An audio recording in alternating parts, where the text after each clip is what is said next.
ọ bụ nnọọ oge ndị mmadụ ji wee gbaa osialị maka ndụ ma gosipụta iru uju ha dịka adọnyere ahụ Deaconess Victoria Ngozika Ezeamakam na ngwurube di ya dị n'ụmụ atụ egwu Uhuobo Village Okija Council Eliela na Anambra State.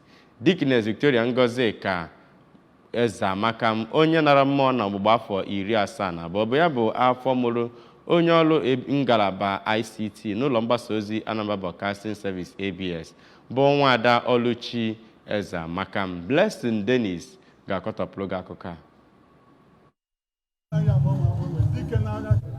A mụrụ ya na ọnwa Mee 19 na afọ 1951 ka Deaconess nagoro mmụọ bụ Ezeamakam. Mmemme akwamozu ahụ bụ ndị chịkọtara ndị eji okwu ha agba izu, ndị na-agara Chineke ozi, ndị ABS, ndị oyi nakwa imerime ndị ọzọ. Deaconess Ezeamakam bụ onye akọwara dịka onye maara ihe, onye siri ike ọrụ nakwa onye bụ ezigbo otu ndị Assemblies of God nke Okija. Akọwara ya dịka onye na-agbasi mbọ ike, bụkwa onye nwere ezigbo onu eji agụrụ Chineke egwu na ụlọ ụka St. James Anglican Church nke dị n'Ụmụnya, nke ọ natara onyinye nkwanye ugwu ọtụtụ tupu ọ na mmụọ. Ka ọ na-ekwu okwu na akwamozu ahụ ka Reverend Gideon Anya, onye nke kwuru okwu gbanyere ndụ onye otu Kristi kwesịrị ibi, ka onye kọwara na onye kwenyere na Chineke ma bụkwa onye amụgharịrị ọzọ ọnwụgodi iri na ọ ga-abụ onye ga-anọ n'aka Chineke. Ọ dụkwara ezinụlọ Ezeamakam ka ha